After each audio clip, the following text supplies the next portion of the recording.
Gracias. Ahora más formalmente, buenas tardes, gracias por acompañarnos en esta conversación. Y antes de entrar en la conversación sobre las torres y las ruinas, que va a tener como punto de partida justamente el tema de Babel, conversamos con Juan Manuel, hacer algunas consideraciones que tienen que ver con nuestra mirada. Nosotros somos ambos historiadores y entonces hay ciertas premisas que queremos compartir con ustedes que tienen que ver con el trabajo que nosotros hacemos, con la formación y por lo tanto con la mirada con que abordamos estas disciplinas de las que vamos a hablar. Nosotros vemos la historia como una expresión de amor a la vida y a la humanidad y por eso es que nos interesan las obras, las huellas, los pasos de los hombres y mujeres. Y eso es lo que nos lleva a interesarnos por estos temas que vamos a recorrer con ustedes. En ese sentido, estamos tratando de buscar la presencia humana, como decía Marc Bloch, ¿no es cierto?, con el olfato del ogro, ¿no?, que huele la presencia humana aunque no se vea. Y eso es lo que pensamos está en este tipo de imágenes y de situaciones que vamos a revisar. Lo otro que era muy importante, lo conversábamos recién, para nosotros es plantear que la historia es siempre una propuesta, trabajada, razonada, elaborada en el tiempo, en base a investigación, pero finalmente una propuesta que va cambiando, pero siempre propuesta. Y que además lo que nos sucede haciendo este oficio es que nosotros vamos encontrando cosas, nos vamos encontrando con huellas, con elementos, y lo que hacemos es encontrar y montar, establecer diálogos, ocultaciones, un ensamblaje de huellas de la presencia humana y tratamos de encontrarle un sentido y de comunicar ese sentido que hemos encontrado, tratando en cierto modo de restituir vida. Era importante para nosotros hacer esta premisa porque nos parece de honestidad básica decir, esta es nuestra mirada y marca muy fuertemente lo que hacemos. Y entonces, empezamos. Adelante. Muy bien. Bueno, pues a mí lo que sí me gustaría apuntar en relación a esta pequeña introducción es que también hay otro factor que es muy, muy importante. Todos nosotros vivimos en un mundo que en el fondo es una red constante de símbolos, símbolos que se recalifican, que se reinterpretan, dependiendo de las circunstancias de cada uno de nosotros y de los momentos históricos. Dicho de una forma muy sencilla, hay imágenes que están buscando permanentemente un significado y hay significados que necesariamente tienen que estar buscando permanentemente imágenes que los ilustren.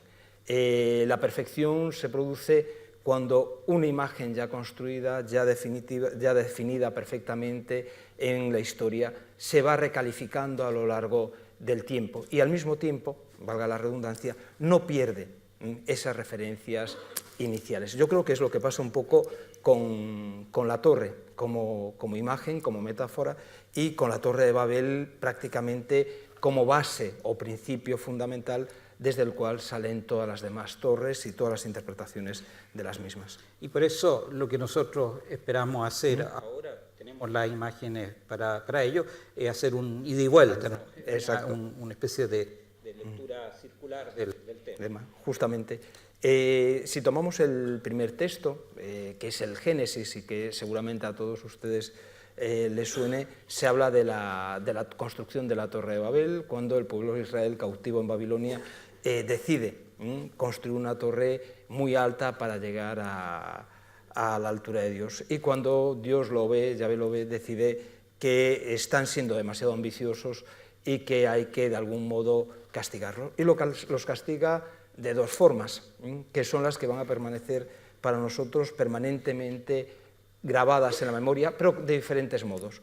La primera es con la destrucción de la torre, es con la negación de la capacidad tecnológica del monumento. Y la segunda es con la confusión de las lenguas, que hoy a la mañana el profesor Andrea Módolo comentaba. Es decir, esa dispersión en donde los individuos, esa comunidad que hablaba la misma lengua, deje de hablarla. Y eso provoca finalmente la diáspora. Pues bien, esas dos ideas van a ser recurrentes a lo largo de toda la historia de la humanidad y se van a ir repitiendo y se van a ir representando sin ninguna dificultad, hasta el punto de que llega un momento en que nosotros las podemos ver en nuestra vida cotidiana y las vemos recalificadas y reinterpretadas, ¿no? Si vamos al cine, y lo veremos en la literatura también, son imágenes que todos ustedes seguramente han visto. Intolerancia de Kubrick nos presentaba... de Kubrick, perdón, una película centenaria. Sí, justo, exactamente. Porque este año cumple 100 años. De Griffith nos presentaba una visión muy específica de Babilonia, con unas reconstrucciones, unos grandes escenarios. Hacía una secuencia a lo largo de la historia de la humanidad. Metrópolis nos presenta la sociedad deshumanizada, donde el líder vive justamente en una torre y por lo tanto soberbia, liderazgo, mal van a estar automáticamente asociados.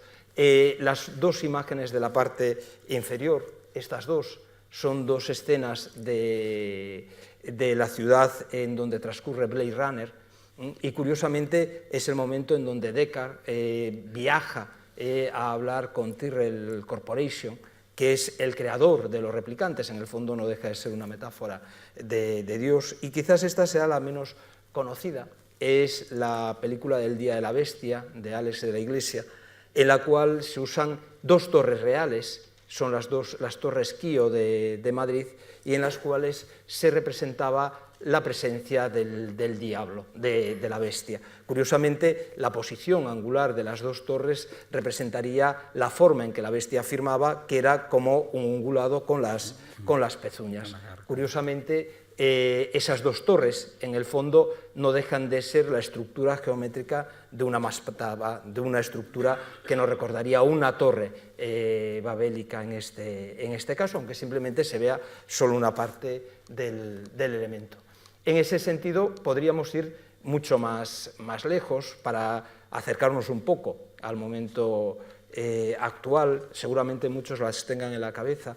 El Señor de los Anillos es un ejemplo perfecto de torres, ya no solo por las dos torres que aparecen, sino sobre todo también por el hecho de que hay dos torres que representan el mal, la de Mordor y la de Isengard. Pero, por ejemplo, si nos fijáramos y si recordamos el momento en que Saruman decide destruir los montes y, por lo tanto, ir contra la naturaleza, que es la que le da razón de ser, realmente está construyendo una torre invertida. Es un foso que se une con un montón de ingenios. Les propongo que lo vean después porque verán que se parece mucho a la Torre de Babel de Bruegel, pero justamente de forma inversa. Y hay casos curiosísimos, como este, en el cine, que para nosotros tiene un nombre diferente, desconozco cómo se titulaba la película. El infierno en la torre. El infierno en la torre. Nosotros éramos más tal y era el coloso en llamas, con lo cual perdía un poco el significado, pero el infierno en la torre no deja de ser eso, una metáfora igualmente de la soberbia tecnológica, ¿no? Del ser humano que construye, pero que al final fracasa en el empeño de esa construcción por su propia soberbia, ¿no? Por su propia vanidad.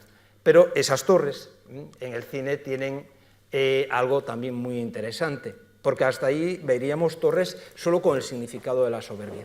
Lo interesante es que hay imágenes que acaban grabándosenos en la memoria y que automáticamente se van a repetir de forma sistemática para el mismo significado, incluso para significados distintos. Cuando Peter Jackson diseña las escenografías de las torres, en este caso ya de Minas Tirith, aquí tendríamos la planta. En la planta no se ve gran cosa, vemos una estructura circular que podríamos entender que tiene un desarrollo helicoidal y una parte superior en la cual aparecerían los edificios. Sin embargo, lo que diseña es justamente esto. Esto es una torre de Babel, pero es una torre de Babel muy específica y muy concreta. Es la de Bruegel el Viejo, es la gran torre de Babel que diseña en 1563. Por lo tanto, lo que está haciendo es buscando un paralelismo muy claro con nuestro propio imaginario. Es decir, para crear algo que no existe, va a buscar un referente en algo que conocemos o que supone que conocemos. Y me gustaría que reflexionáramos sobre dos cosas. Hay dos torres, una es esta y otra es la del abismo de Helm, y marcan dos mundos diferentes. El abismo de Helm es un mundo medieval y la torre de Minas Tirith es una torre renacentista en la arquitectura, los arcos de medio punto, o por lo menos de un clasicismo medieval muy próximo al mundo italiano, que marca un poco también la evolución o el estado evolutivo de los individuos. Pero para que nos demos cuenta, aquí tendríamos una aproximación. A mí me gustaría que nos quedáramos también con esta otra imagen, que es justamente la imagen de la proa de esa plaza, que en el fondo es roca viva, para que vean que llegará un momento en que es exactamente la misma de Grunewald. Y algo muy interesante, que es esto. Es decir, ¿de dónde sale realmente la imagen? Incluso la imagen del propio Bruegel, pues sale de construcciones como esta, los Mont Saint-Michel, que hay a lo largo de toda la costa europea y que se van repitiendo a lo largo del tiempo.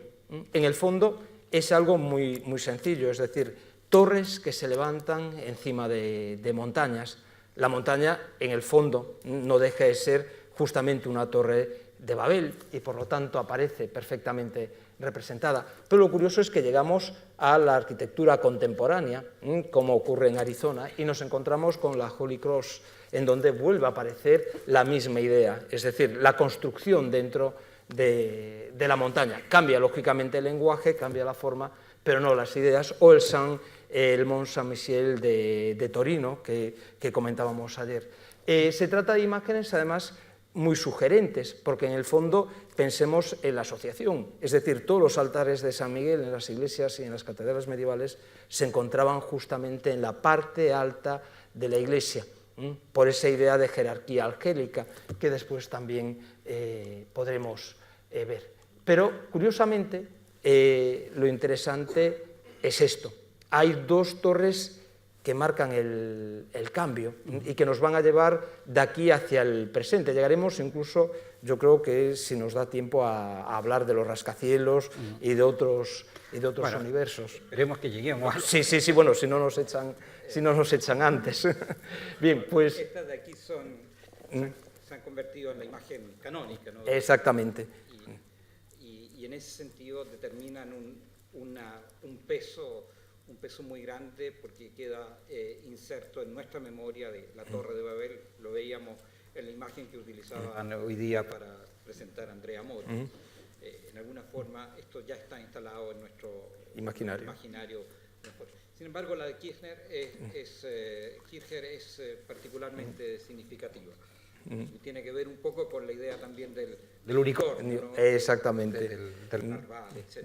Después lo veremos más en detalle, ¿no? Pero son la gran torre de Bruegel, la pequeña torre de Babel de Bruegel, y es la torre de Babel que el teórico jesuita lleva a cabo en el siglo XVII. Son visiones o reflexiones sobre el mismo motivo. Pero es una forma de verla, ¿no? Y aquí tendríamos, digamos, el principio. Pero si vamos a detalles concretos, nos encontramos con que esa cultura de la soberbia aparece perfectamente representada. Hay unos ejemplos que son muy eruditos, pero muy interesantes, que son los que aparecen en toda la literatura emblemática del siglo XVI y XVII. Son grabados como este, que suelen llevar un texto. En este momento se codifica, incluso antes que se lleve a cabo la torre de Bruegel, en muchos casos, el valor de la torre como soberbia asociada al avance tecnológico. Y vamos a ver una gran diferencia. Si nosotros, y aquí estamos condicionados, preguntamos ¿cómo es la Torre de Babel?, seguramente todos diríamos la Torre de Babel tiene una planta circular y es elíptica. Si hiciéramos la reflexión histórica y arqueológica de cómo tendría que ser la Torre de Babel, y está hecha, nos encontraríamos que por el hecho de estar en Mesopotamia, la Torre de Babel es un zigurat y por lo tanto su planta es cuadrangular, es una planta prismática, y eso es lógicamente lo que cambia. Lo que estaba diciendo, simplemente la torre, y si nos fijamos en algunos pequeños detalles, podríamos ver como, por ejemplo, en uno de los ángulos aparece un hombre trabajando. La máquina se va a convertir en ese sinónimo también de la soberbia, o aquí aparece un ingenio mecánico, y por supuesto la destrucción divina. La destrucción divina puede ser por viento o por rayos, varía dependiendo de los casos. Es curioso, porque eso era un grabado centroeuropeo. Sin embargo, si cogemos grabados de la misma época, católicos, habría una distinción muy clara entre la visión del mundo protestante y del mundo católico, nos encontraríamos con cosas como esta, en donde la Torre de Babel es una catedral, es una planta cruciforme con una cúpula que nos recuerda directamente a San Pedro del Vaticano, pero con una curiosa referencia. En el entorno, los barcos, por otro lado, las palmas, hablan del triunfo y también hablan de la vida. Es decir, la Torre de Babel convertida en una lección de vida para el cristiano. Esto hace que el símbolo sea muy versátil, como ocurre, por ejemplo, en este caso, en Borja, donde las torres simplemente son las torres de una ciudad. Esto nos va a permitir algo muy interesante. No podemos concebir solo la torre como algo aislado, que es lo que hace Peter Jackson, por ejemplo, en Minas Tirith, sino como algo integrado dentro de una estructura urbana, dentro de un espacio habitado, donde hay gente. Y eso es justamente, yo creo que el gran mérito que tiene Bruegel, y es el gran mérito que después veremos que llega a otros lugares. Llegamos hasta tal punto en la codificación en el siglo XVIII que nos encontramos con imágenes como esta. Esta es una metáfora en sí misma, es la Torre Eburnea de la Elogia Mariana. Saben que en el Rosario hay una cosa que se llaman las Mariologías, y se declaran a través del Cantar de los Cantares las virtudes que tiene María. Una de ellas es como Torre Eburnea. Esa Torre Eburnea se representa a través de un elefante armado con un castillo, con la Virgen y el niño en la parte superior, que está destruyendo, digamos, al diablo. Bueno, esto a nosotros no nos interesa, a nosotros nos interesa lo que aparece de fondo. Y de fondo nos encontramos justamente con estas dos imágenes.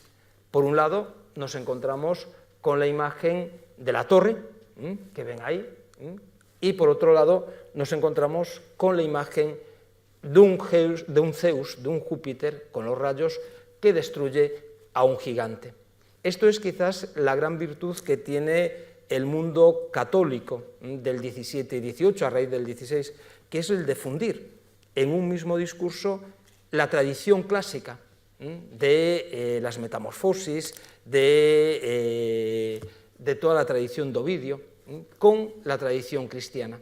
¿Por qué? Porque en el fondo la gigantomaquia no deja de ser justamente la rebelión de aquellos que servían a Zeus o servían a Júpiter contra el dios para tomar el Olimpo, para tomar la montaña. Y él justamente los condena enterrándolos en tierra. Fijémonos que lo que hace es una comparación muy directa.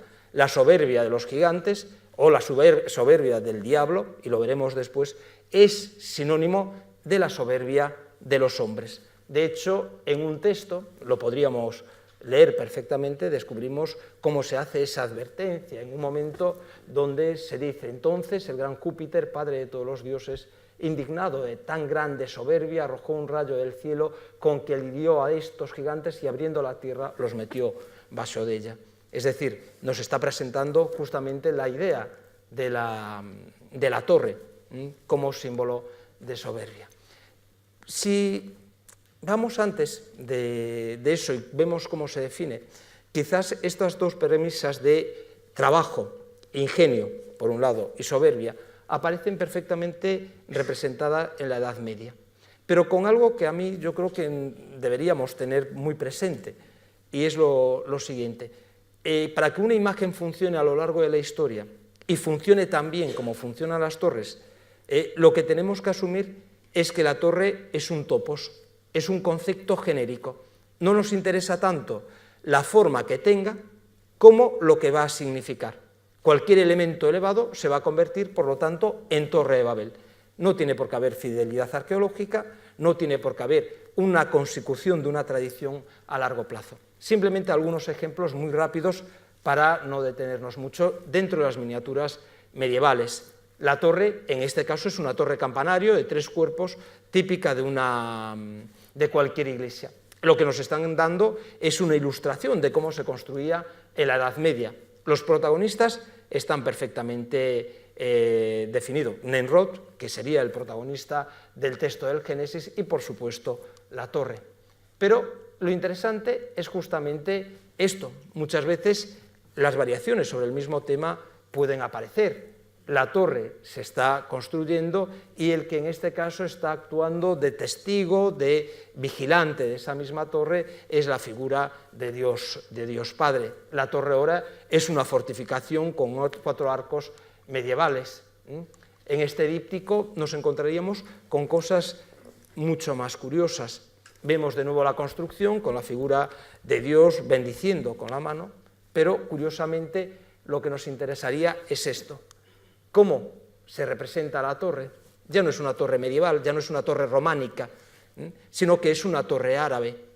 Fijémonos que es como cualquier alminar. Aquí tenemos la solución de la sefka, que es la decoración geométrica que aparece. No es casualidad, estamos en Salerno, por lo tanto estamos dentro del mundo siciliano, que tiene una fuerte impronta del mundo islámico, de ahí que aparezca de ese modo. Las primeras torres circulares aparecen en mapamundis como este de Hereford. Aquí la tenemos, se ve muy mal, pero nos puede servir de referencia. Y en el fondo es una torre elíptica, helicoidal, que en nuestro caso aparecería como otro minrab, como otro alminar, en este caso el alminar de Sácara, de una de las primeras mezquitas omeya, lógicamente muy restaurado. Van a ver que se parece más a la torre de Boulay, que es un arquitecto utópico del 18, que realmente a lo que sería un minrab propiamente dicho. Y después nos encontraríamos ya con la imagen más consensuada. Esto es un poco el preparativo para otras imágenes que vamos a ver de corte fílmico, como son las del Nombre de la Rosa. La torre como castillo, la torre como estructura gótica, con los constructores, vemos las paletas exactamente igual, o por ejemplo, quizás el único caso europeo donde realmente aparece algo muy parecido a lo que debería ser la Torre de Babel, que es el baptisterio de Padua, donde nos encontramos justamente con una estructura cúbica escalonada. Le faltarían las rampas, pero seguramente esto sería lo más parecido a esa Torre de Babel.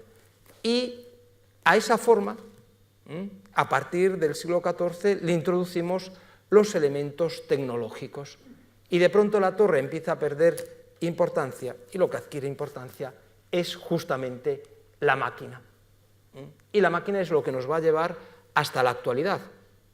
Todos nuestros rascacielos se construyen por una capacidad tecnológica de mantener, es lo que comentábamos, del equilibrio ese entre la piedra y el metal, entre la gravedad y el peso dentro de la estructura. Bueno, pues aquí empezamos a ver las máquinas que se convierten realmente en el protagonista. Fijémonos, la soberbia ya no es pretender llegar muy arriba, la soberbia es creer que podemos llegar muy arriba, es decir, que tenemos la capacidad técnica para poder llevarlo a cabo. Hasta el punto que podemos comprobar cómo llega un instante donde la torre se convierte en sí misma en una máquina y deja de ser otra cosa. Vemos que las ruedas son los que empiezan a marcar esa estructura. Sí, lo que quería acotar aquí, la imagen anterior, antes de Bruegel, la torre propiamente medieval, tiene que ver con una paradoja, porque también está la torre que se proyecta en las iglesias, y particular en las catedrales, y particularmente esas agujas que en algunos casos se construyen en la iglesia, especial en el periodo gótico. William Golding, el escritor inglés, escribió esta novela, La construcción de la torre, y entonces ahí se plantea en términos de un dilema del deán de la catedral que quiere llevar adelante la construcción de una torre que suba, que lo tiene en maqueta, pero quiere llevarlo a la altura, y los constructores le dicen que es muy arriesgado, que puede ser muy soberbio, y él tiene un dilema sobre la soberbia y sobre la adoración, sobre la misión, sobre superar los límites, pero no por soberbia, sino por desafío de adoración, digamos, por latría. Es una novela que está fuertemente tensionada por la idea del constructor que busca completar lo que es una misión. Y entonces en ese sentido la torre aparece como el riesgo de la soberbia, pero al mismo tiempo como un desafío al ingenio, como un desafío a la capacidad técnica, como un desafío a la innovación.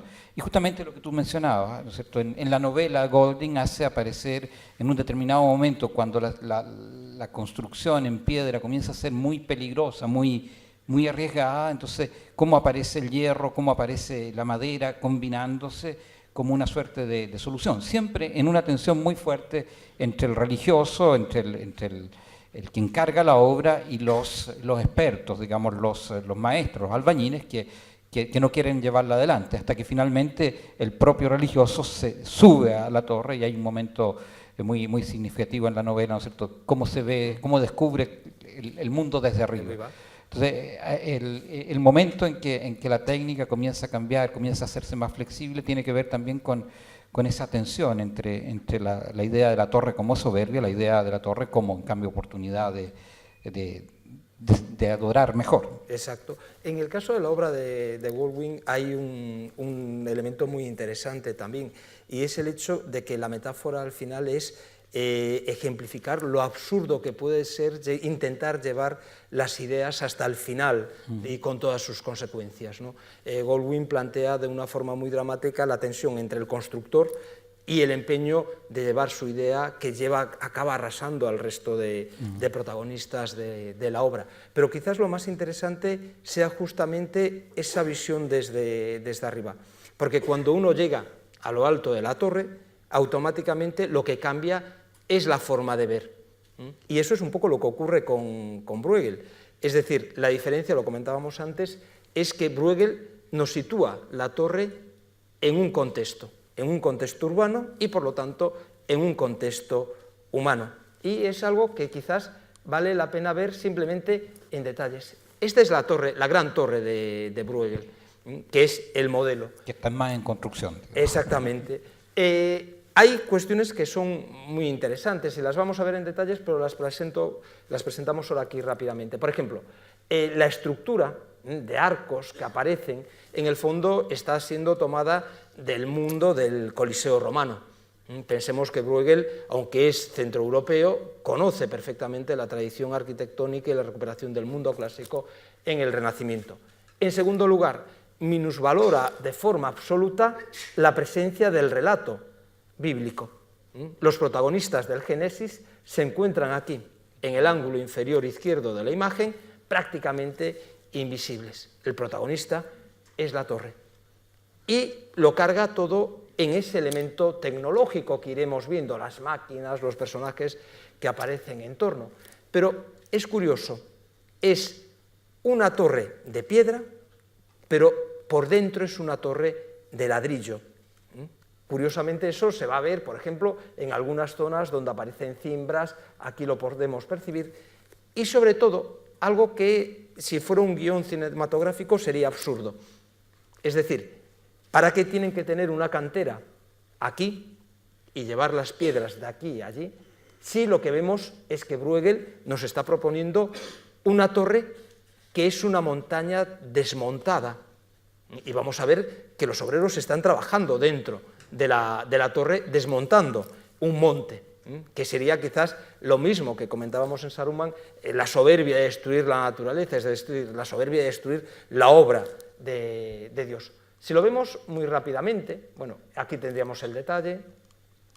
Esta es la pequeña torre de Babel, que es igual. Aquí percibimos perfectamente que la sitúa en un contexto de un río, aparece el puerto, y aquí veríamos la ciudad. Pero veamos la gran torre con los detalles. Fijémonos, es una ciudad.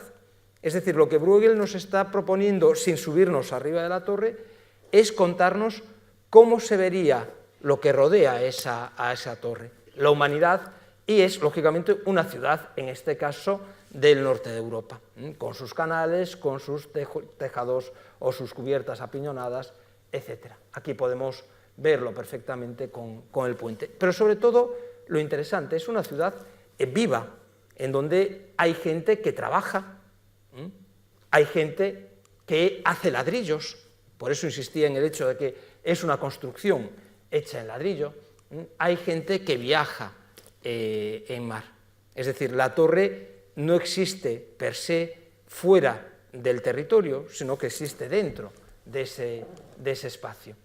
Y vemos a los trabajadores, vemos a los hombres puliendo los contrafuertes, vemos también la estructura portuaria a través de la cual va llegando el ladrillo, llegan los materiales, se va construyendo a través de andamios, vemos las máquinas, y aquí de pronto encontramos una imagen sumamente interesante.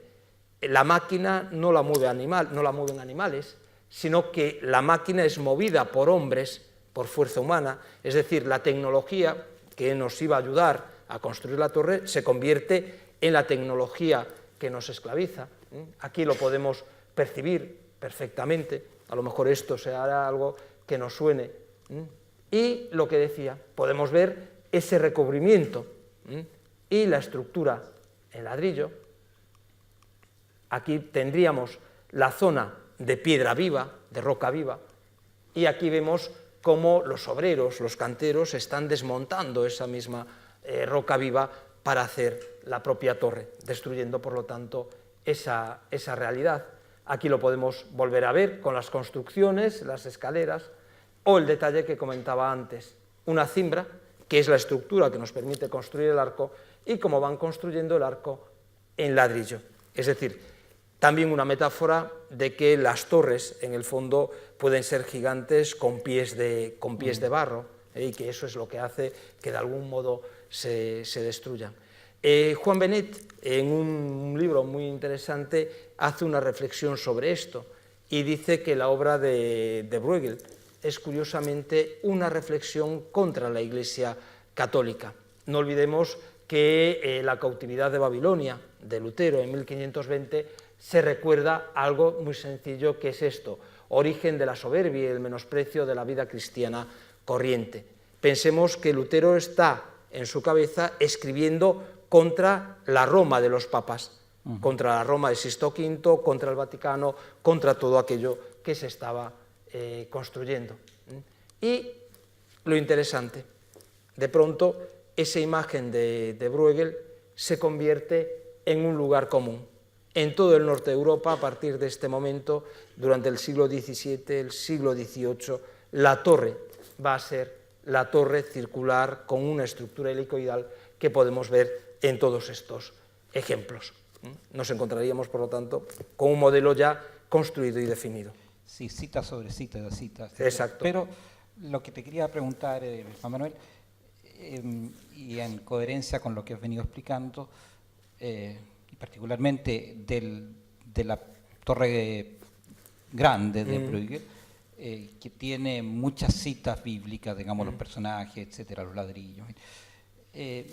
No aparece, sin embargo, el tema de la destrucción, el tema de de la caída, el tema del camino a la ruina. Esto tiene una cosa un poco de titánica, no en el sentido de los titanes, sino que en el sentido del Titanic, ¿no? Sí.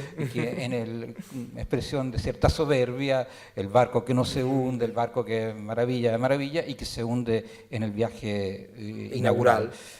Aquí también, digamos, la construcción, la expresión de la soberbia, etcétera, y que no alcanza a terminarse o apenas terminada es arruinada y se transforma en ruina.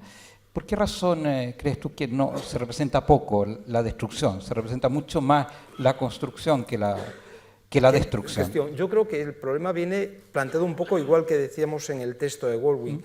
Bruegel no quiere mostrar la ira divina que castiga la construcción de la torre, sino que también quiere mostrar lo vano que es empeñarse en esfuerzos de tal empeño, ¿no? Es decir, de querer igualar o de querer acercarse a Dios. Eso es lo que explica muy bien esa apelación de Lutero a la vida cristiana corriente. Es decir, si lo situamos en el contexto cultural del momento, es decir, 1517, 1520, claro, Roma está descarnando todos sus monumentos romanos para construir San Pedro del Vaticano.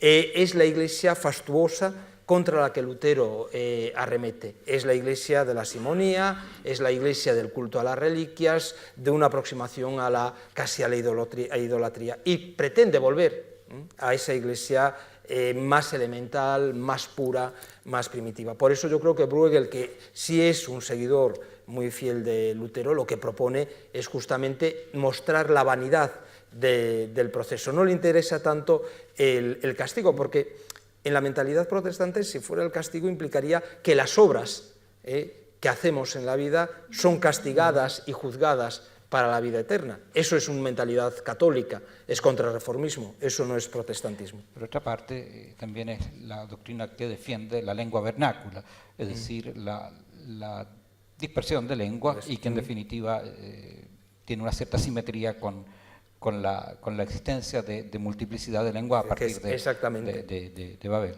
Justo. Sigamos entonces con... Pues, y aquí llegaríamos justamente a Kirchner, que sería un poco el personaje que nos va a dar una visión diferente. Es jesuita, esto lo tenemos que tener presente, es un personaje muy curioso porque hace cálculos que en sí mismos son actos de verdadera vanidad o soberbia. Decide hacer una reconstrucción de cómo sería el arca de Noé, por ejemplo, y hace diseños verdaderamente magníficos de cómo sería el arca de Noé. Tiene estudios sobre la linterna mágica como sistema de proyección, y en un momento dado se le ocurre escribir un libro, una reflexión teórica sobre la Torre de Babel. Su objetivo, aquí veríamos una de las primeras imágenes que usa, fijémonos que asume parte del discurso de Bruegel, pero hace una torre mucho más coliseo, mucho más faraónica, también inconclusa, la sitúa justamente en la zona, en un entorno urbano, pero a mí lo que me interesaba plantear era por qué lo hace, porque realmente él lo que quiere calcular es qué altura tendría esa torre en relación a la Tierra si tuviera la posibilidad de alcanzar la primera esfera celeste. Y le salen cosas tan extrañas como estas. Es decir, en el fondo es un juego puro y duro de vanidad lo que nos está planteando. Aquí veríamos la torre, de nuevo, en la zona de Babel, y los elementos anecdóticos ya vinculados con lo que sería el orientalismo e incluso con otra tradición, que sería la de las maravillas del mundo. Los jardines colgantes de Babilonia, por ejemplo, que aparecerían aquí. Todo al final está perfectamente ensamblado.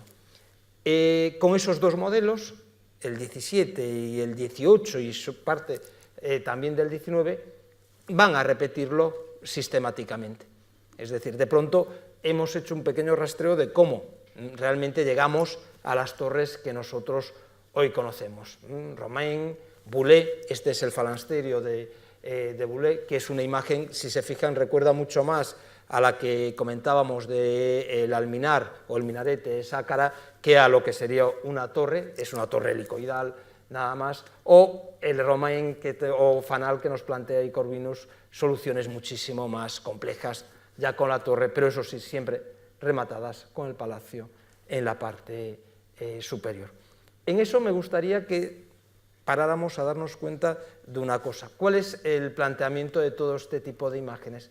Y volvemos ahora al tema que comentábamos. La cuestión es que lo que se nos plantea es la soberbia. La dispersión de lenguas todavía, o la confusio linguae, todavía no aparece.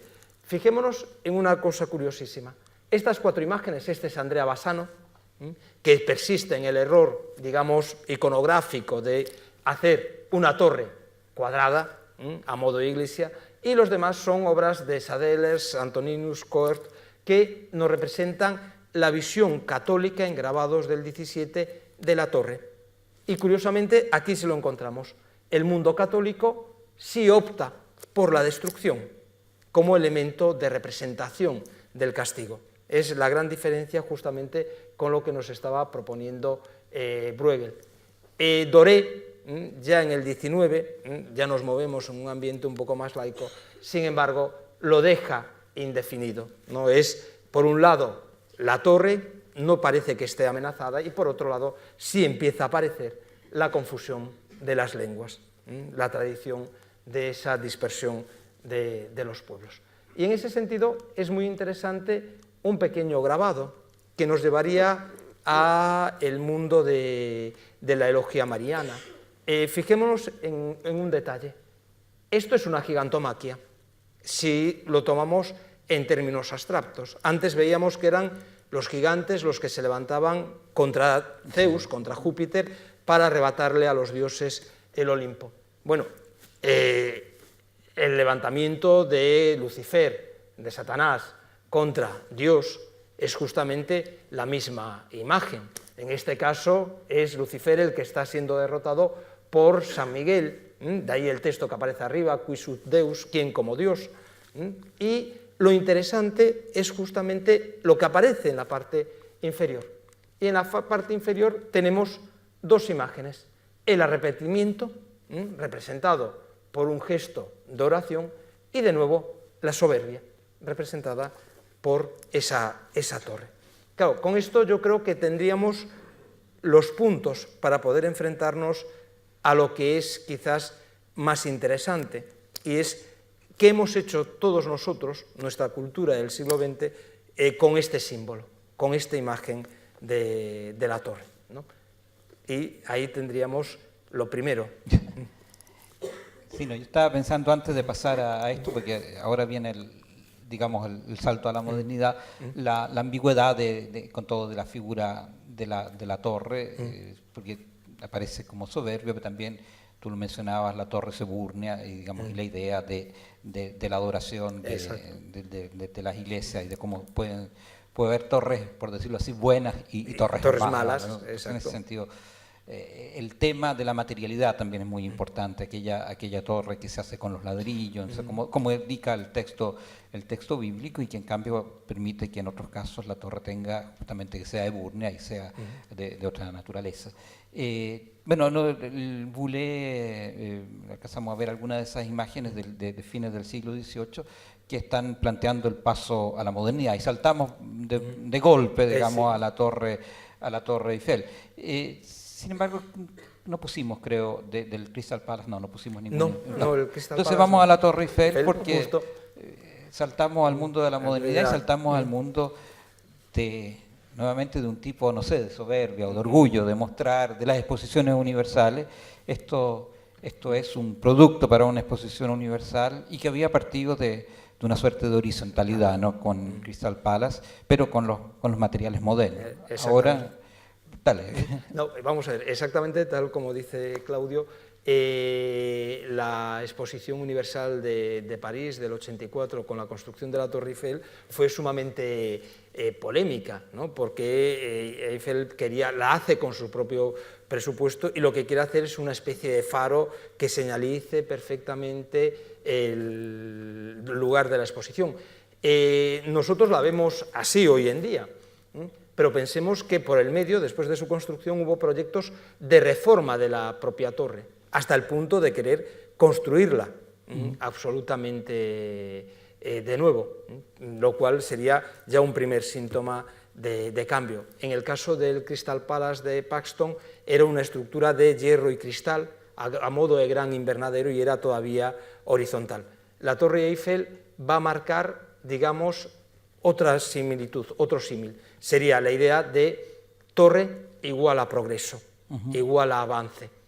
Pero claro, ese avance vamos a ver que también lleva a la deshumanización, a los mismos dominios de la tecnología y de la máquina. Y así podríamos verlo, y aquí entraríamos igual. Hay muchos tipos de torres. Hay torres que vemos que son torres, que son agujas, como Eiffel, y hay torres que no son torres porque lo que vemos son esculturas o monumentos, como puede ser la Estatua de la Libertad. Por eso la imagen, para que nos demos cuenta que la Estatua de la Libertad es una torre encubierta, es una torre revestida de lenguaje clásico. Y esto nos llevaría justamente a esa similitud de progreso, porque en un momento dado aparece una torre que es una utopía, pero que realmente no se llega a realizar, y quizás es muy triste que no se realizara, que es la torre de la Tercera Internacional de Tatlin, que marca realmente un concepto nuevo. Quería destruir toda la idea del arte tradicional y al mismo tiempo va contra el principio de dispersión, porque la torre de la Tercera Internacional, si tiene algo, es un sentido de unidad del proletario dentro de un mismo movimiento, que sería en este caso el movimiento comunista. La torre, la podemos ver aquí, perdón, se realiza, esto es una maqueta, planteándola cómo sería a escala real, con una edificación. Sí, la torre nunca se llega a realizar, no pasa de maqueta. Además, es interesante porque tenía una dimensión cinética, ¿no? Con ciertos movimientos, uno diario, uno mensual, al final interior, era compleja en su diseño. Y tenía que ver con esta dimensión, por decirlo así, antibabélica, por lo que tú señalabas, la integración, la esperanza en la internacional, pero no llega a terminarse. Y ahí aparece justamente lo más triste, ¿no? La pregunta sería, ¿con qué torre nos quedamos? ¿Con la de Tatlin o con la torre de los soviets, que es la que al finalmente se proyecta y se realiza, que tiene el mismo empeño casi que cualquier torre babélica y faraónica, ¿no? Estructuras horizontales, escaleras, una gigantesca columna y finalmente la figura de Lenin con la mano tendida. Les invito, abierta, no así, les invito porque se queden con esa imagen de la mano, porque la van a volver a ver dentro de un poco. Ahí tenemos las dos, ahí ya sería una cuestión de gusto, pero realmente esto hubiese cambiado la historia de la arquitectura del siglo XX de una forma radical. Y en ese contexto de esos años 20, simplemente nos encontramos con cuestiones como estas. El concurso del Chicago Tribune de 1922-1923, un concurso a nivel mundial, nos propone cómo sería el rascacielos del Chicago Tribune. Claro, las fotos intentan disimular lo que pretendíamos, que era que ustedes pudieran decidir antes de verlas con cuál se quedan, ¿no? Este es de Adolf Loos, un arquitecto austríaco vinculado con el protorracionalismo, que ven que lo que hace es una columna, la torre es una columna. Ahí nos llevaría a otro tema, que es la columna como el elemento donde se ubica la figura del personaje, la columna de Trajano, la que veíamos de Lenin, la torre de Gropius, en plena Bauhaus, que es la torre infinita, la que se puede repetir sistemáticamente hasta el final, y el resultado de la ganadora, que como ven es una torre plateresca, es decir, es una torre ornamental que tiene de todo menos de la modernidad que debería esperarse de ella. Y eso es una cosa que a Claudio y a mí nos recordaba mucho la realidad justamente de cómo un poeta o un literato podía ver las torres o los rascacielos de Nueva York. En este caso, el primer texto es el de Miguel Hernández, que habla, dice, rascacielos, qué ristas, rascaleches, qué presunción los manda hasta el retiro de Dios. ¿Cuándo será, Señor, que eches tanta soberbia abajo de un suspiro? Eso es el silbo de la afirmación de la aldea. Exactamente, es el texto. Y sin embargo, Lorca nos habla de ese Nueva York de rascacielos, no menciona a los rascacielos en ningún momento como motivo, pero se vislumbra que está de fondo, y nos habla de una sociedad absolutamente deshumanizada, donde una se devora a la otra, donde la ciudad se divide en dos partes, los que construyen la ciudad y los que viven en esa ciudad, ¿no? Es una imagen quizás mucho más curiosa. Al final dice: óxido, fermento, tierra estremecida, tierra tú mismo que nadas por los números de la oficina. ¿Qué voy a hacer? Ordenar los paisajes. Y por otra parte tiene que ver con la experiencia de estar en Nueva York. Exactamente. Mientras que Miguel Hernández lo que más ve es Madrid, digamos, ¿no? Exactamente, como y es lo más grande. Lorca también, o sea, Lorca viaja, pero tiene otra perspectiva diferente, no es esa exaltación tanto de la aldea. Y esto nos llevaría, por ejemplo, a cómo esa imagen de Nueva York todos la tenemos construida mentalmente a golpe de imágenes cinematográficas. Una película como era Sky Captain nos presentaba ese Nueva York. Aquí lo ven, la plancha, la esquina de Iron Building, por ejemplo, el Empire State con un autogiro dentro de él, o la visión más tradicional, que sería la del perfil, el skyline de la ciudad de Nueva York. Esta es una película de finales de los años 90, principios del 2000, ¿no? Más para aquí. Sí. Pues por ahí andaría. Y eso nos podría recordar, por ejemplo, los textos de Le Corbusier sobre las catedrales blancas, donde nos decía: por eso es que los rascacielos no han sido construidos de acuerdo con una intención seria y juiciosa, han sido los aplausos que se dan a una obra acrobática. Partida ganada, rascacielos, proclamación. Los rascacielos norteamericanos no es un elemento del urbanismo, sino una bandera en el cielo, un cohete de fuegos artificiales, un agriete en el tocado de un hombre definitivamente clasificado, que es quién del dinero. Esa ciudad. Sí, un oficio duro que hace.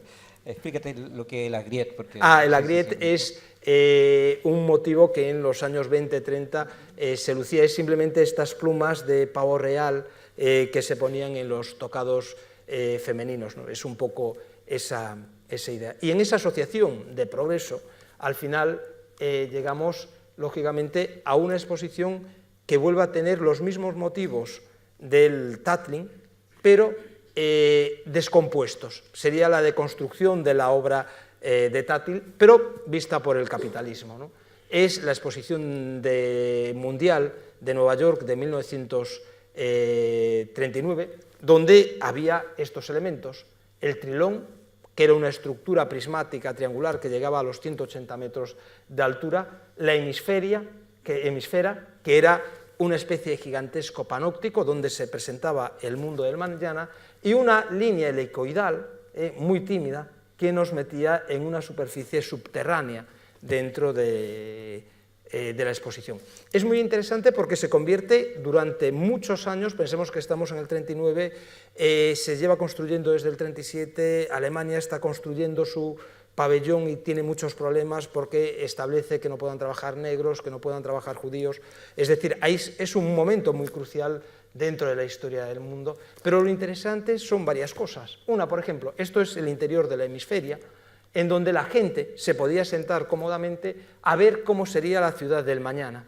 Y la ciudad del mañana es una gigantesca maqueta, que la pueden ver aquí, sería una ciudad de rascacielos, que encajaba muy bien con el espíritu de Le Corbusier, con la idea de esa ciudad moderna, con amplias vías, perfectamente organizada y estructurada. Pero fijémonos que llega hasta tal punto que se convierte en un icono. Y entre los años 39, 40, 41, el mundo del cómic norteamericano convierte la Exposición Mundial de Nueva York en su emblema y en el escenario de los protagonistas de sus cómics, de sus superhéroes, ¿no? Aquí, por ejemplo, tenemos a Robin y a Batman junto con Superman, y al final el logotipo de la exposición.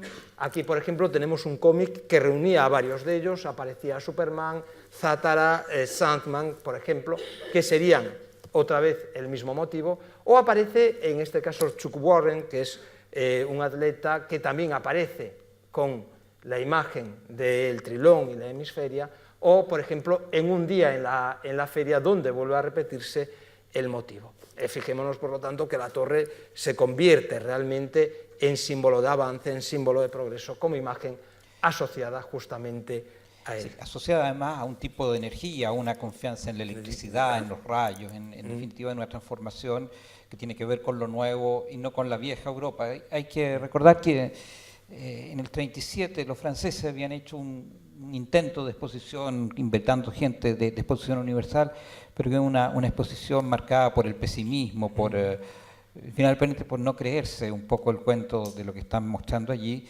sino más bien un cierto fatalismo respecto a lo que está sucediendo. Está en curso la guerra de España, allí es donde se presenta el Guernica, mientras que esta parece hacer abstracción de eso y se presenta muy, ocupo la palabra quizás impropiamente, futuristamente, no Sí. tiene que ver con el futurismo italiano, pero muy futuristamente, y con esa carga. Creo que es importante también la lógica de una energía que se ve como la energía del futuro y tiene muchos juegos de rayos en el espectáculo de la noche, por ejemplo, era un parte del atractivo y hace que lleve a este futurismo de cómic, ¿no? Sí, no, de hecho, para que veamos hasta qué punto llega a impactarnos la exposición del 39, ese mundo del mañana se llamaba Futurama, como la consecuencia de la serie de los Simpsons que sigue hacia el futuro, por ejemplo. Es decir, que realmente estamos viviendo de los mismos réditos. Pero es curioso cómo eso se plantea en el 39, en el año 40, y de pronto,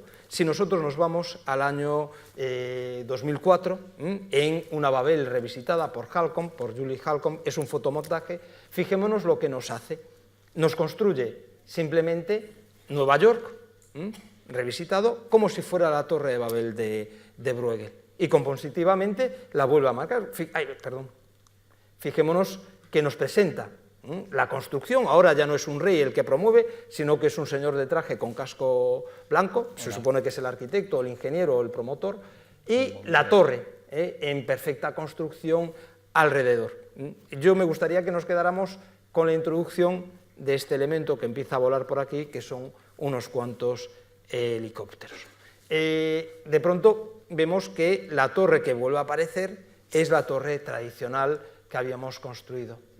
En el caso de Desmet, que hace un montón de torres, nos vuelve a situar en la misma idea, la torre en proceso de construcción, el entorno urbano, es una torre hecha de piedra y arena blanda, que nos va a llevar a la idea de laberinto, que es una idea también muy entrañable y muy querida en este caso, y nos llevaría a otra torre, que es la Torre de Babel de los libros. Picasa nos la plantea en una construcción simplemente efímera, un montón de libros, pero recuerden ustedes cómo describía Borges su biblioteca de Babel, y decía que la biblioteca de Babel tendría una planta hexagonal en donde en cada hexágono, en sus lados, habría 5 estantes, en cada estante habría 48 libros, en cada 40 de esos libros llevarían un número determinado de renglones, un número determinado de caracteres que se mezclarían aleatoriamente y se crearía una biblioteca absolutamente infinita, donde todas las posibilidades de combinación existiesen. Bien, quedémonos con esta torre de Babel y con la torre de Babel, o la biblioteca de Babel de Borges, y fijémonos en una cosa curiosa. Cuando Eco y Arnaud tienen que imaginar la torre de Babel, la biblioteca de la abadía, hacen esto.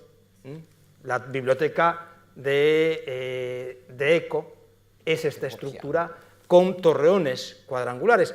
Vienen perfectamente representadas en la tradición de la miniatura, pero Borges está detrás.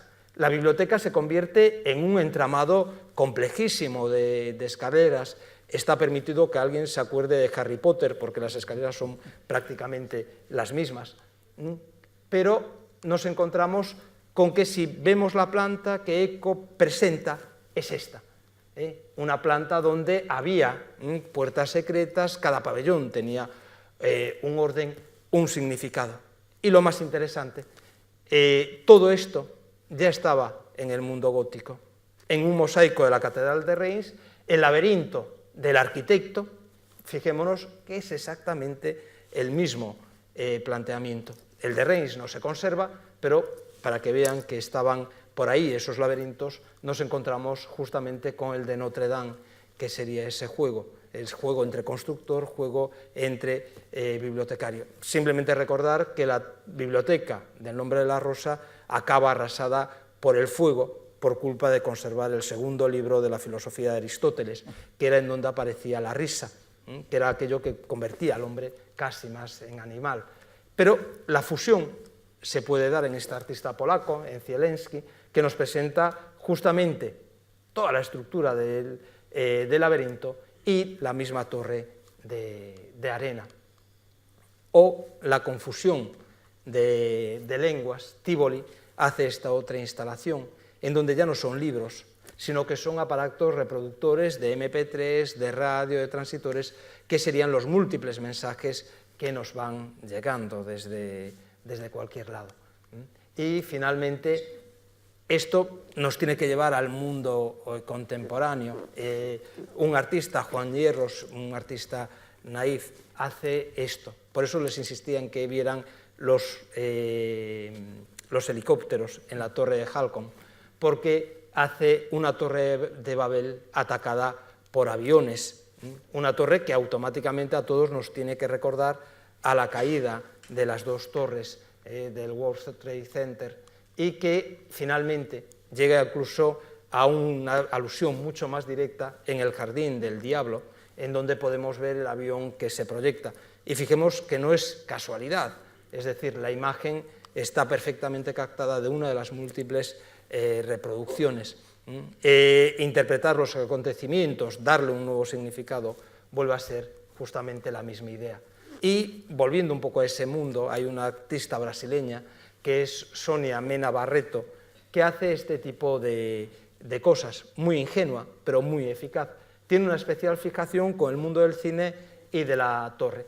Aquí podríamos ver desde el Empire State con King Kong al Coloso en llamas, ¿no? Bueno, lógicamente también a los pájaros de Hitchcock o a E.T., pero también, o tiempos modernos, pero fijémonos, va construyendo sus particulares torres de Babel, casi como si fueran elementos de juguete, juegos infantiles, y finalmente incluso se termina retratando con la imagen.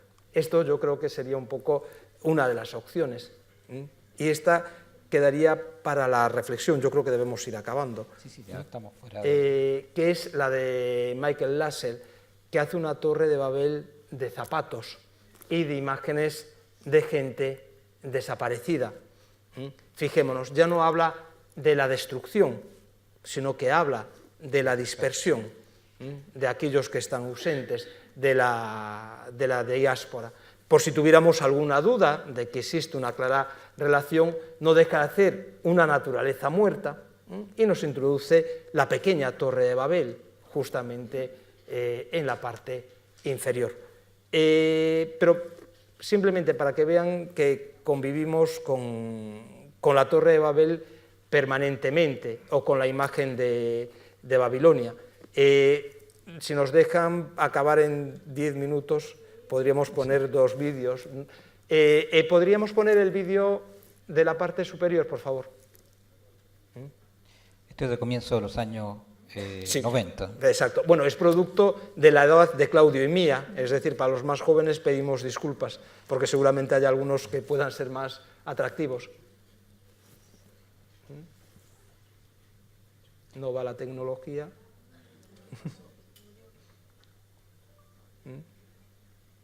Si no va la tecnología. No, pero no sé si... Por favor. Ahí va. Ahí sí. Y acuérdense de la mano abierta de Lenin. Sonido.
Y si vuelve a la presentación, podríamos ver el siguiente, que es un poco menos Guerra Fría, que es lo que estábamos comentando entre nosotros,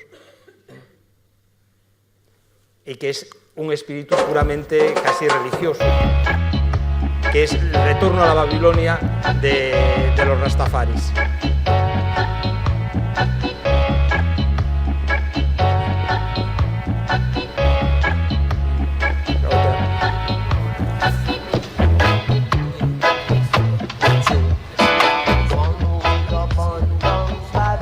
Debería usar música.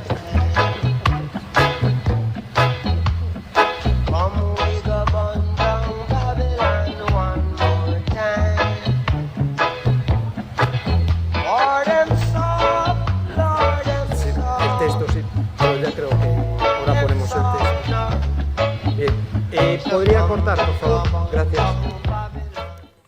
Y volver a la presentación. Bueno, simplemente comentábamos que lo interesante era no solo escuchar la canción, sino ver que el texto es justamente eso, un retorno, una vuelta, un descenso a Babilonia. Y yo creo que no nos podemos resistir a cerrar con una imagen, ya que poníamos la Estatua de la Libertad y decíamos que era una torre. Que es oportunista, por supuesto, pero yo creo que tanto Claudio como yo lo compartimos, que es significativa y que sería el último epílogo, que sería el planeta de los simios. Ya se imaginan, ¿no?, a Charlton Heston maldiciendo a la humanidad. Esperemos que ninguno de nosotros tenga que hacer esto. Y recordar lo que decía Kafka en El escudo de la ciudad. Lo esencial de esta empresa es la idea de construir una torre que llegue al cielo. Al lado de esta idea, todo lo demás es secundario. Muchísimas gracias. No, gracias a ti porque me has dejado. Sí, yo creo que sí. Yo no sé si tenemos la gente de la organización, no sé si nos dirá si hay un tiempo, porque no hemos pasado, creo, largamente de horario. Nos habían dicho que teníamos que desocupar aquí a las 7:45, porque a las 8 hay otra actividad, así que estamos en un aprieto.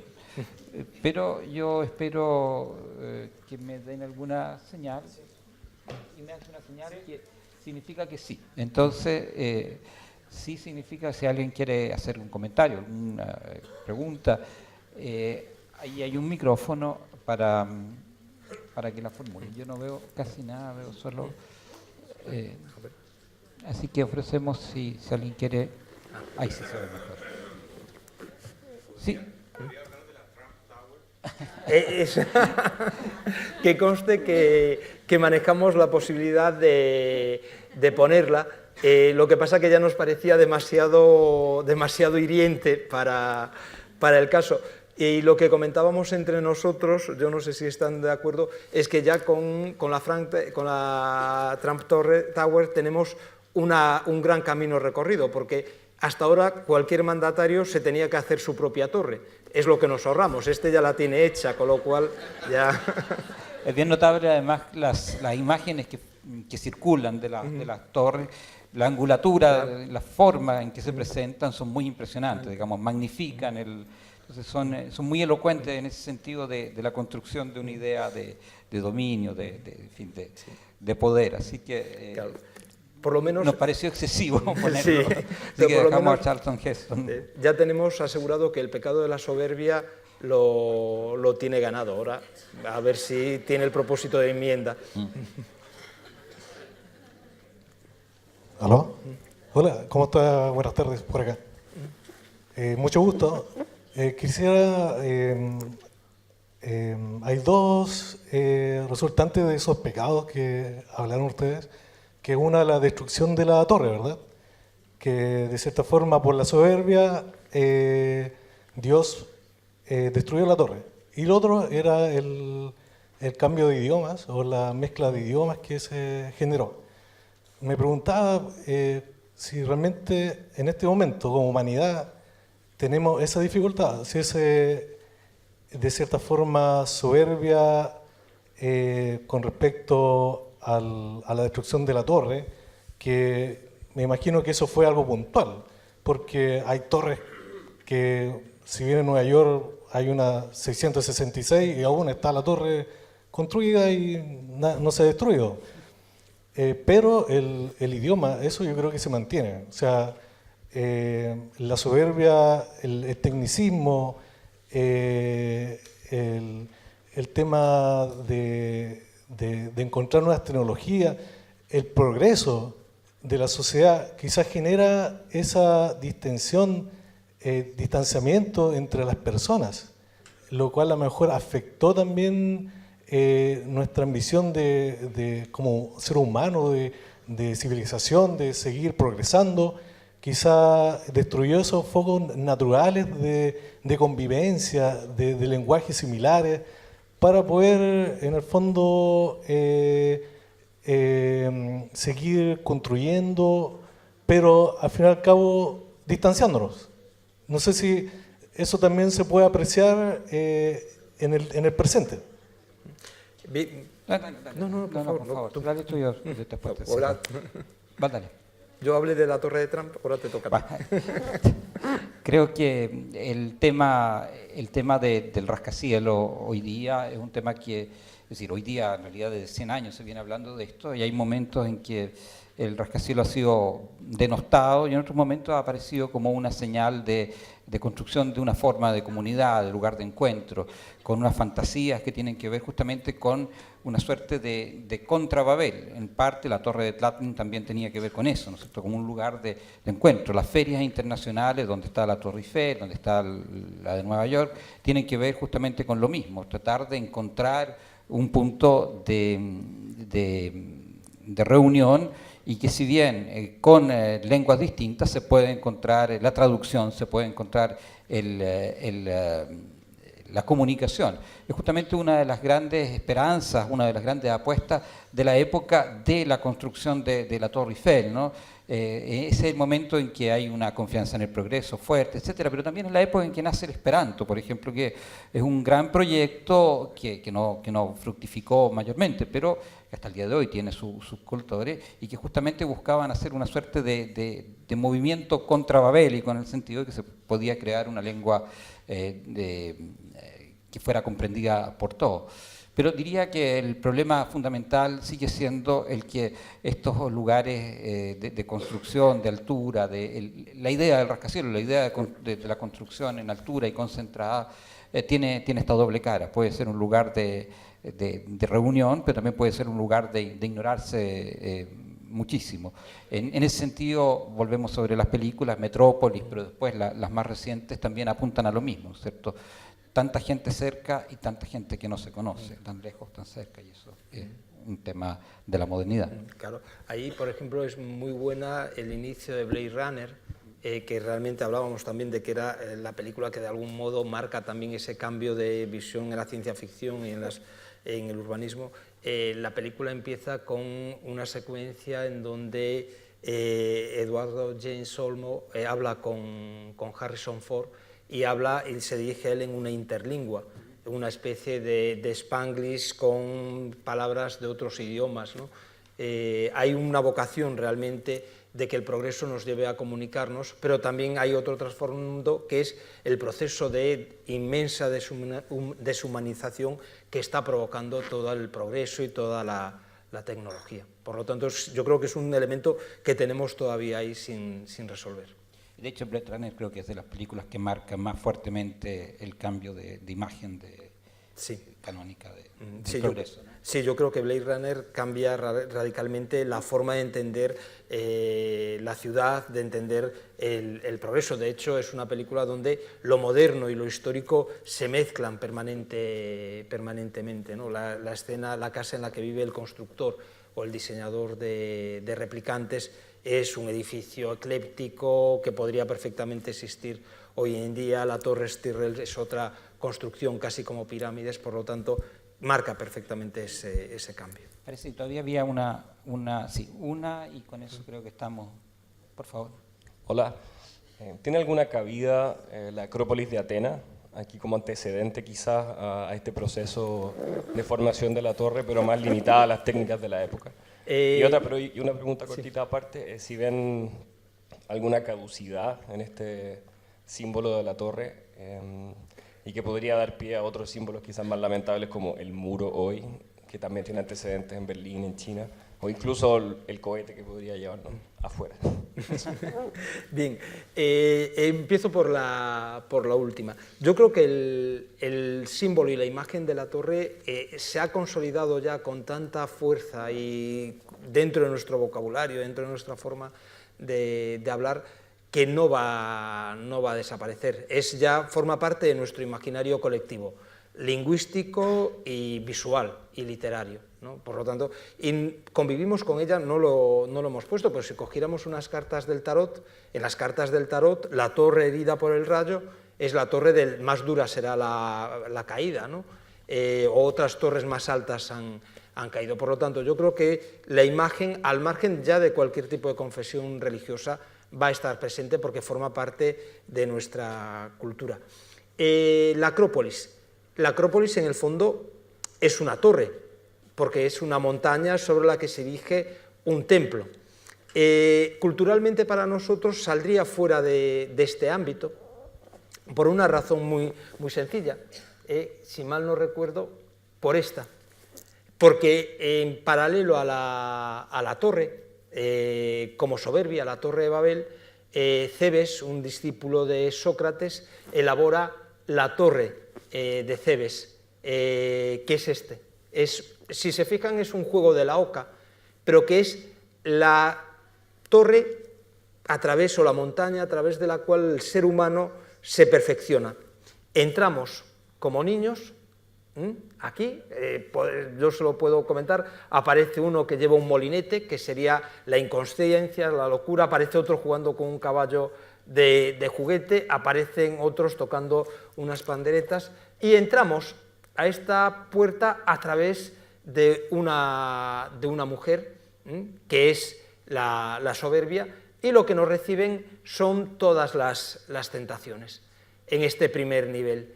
De este primer nivel, esto es pura filosofía estoica, es decir, de este primer nivel, los pocos que sobreviven, que salen, entran a través de otra puerta, donde vuelven a ser recibidos por las tentaciones, pero en este caso del conocimiento. Por eso aparecen astrónomos, físicos, matemáticos, pero fijémonos, aparece también de nuevo la idea de la fortuna, del azar. Y solo llegan a la parte superior, después de ir liberándose de todos estos pecados y estas virtudes, unos cuantos que tienen que pasar por una puerta donde se encuentra la verdad y la constancia. Y a partir de ahí llegamos justamente a todas las virtudes y a la última virtud, que sería la sabiduría. Es decir, hay una cima de soberbios, por un lado, pero también hay una cima de sabios. Fijémonos que para llegar arriba tenemos que despojarnos de todo. Sí, tú le has dado la oportunidad a Juan Manuel de mostrar esta imagen, porque estuvimos debatiendo si íbamos a poder mostrar o no, y entonces salió casi como que si hubiese sido un palo blanco, ¿no? No, bueno, después hablamos de lo que hay que pagar. Quisiera, vuelve si puedes a la imagen de Sir Heston, sí. Un poco por lo que tú planteabas de las torres, etcétera. Esta cita de Kafka es interesante por lo que implica, pero se complementa con otro texto que cita Alberto Manguel, del mismo Kafka, que dice: si hubiese sido posible construir la Torre de Babel sin trepar a ella, habría sido permitido, ¿cierto? Como la posibilidad también de...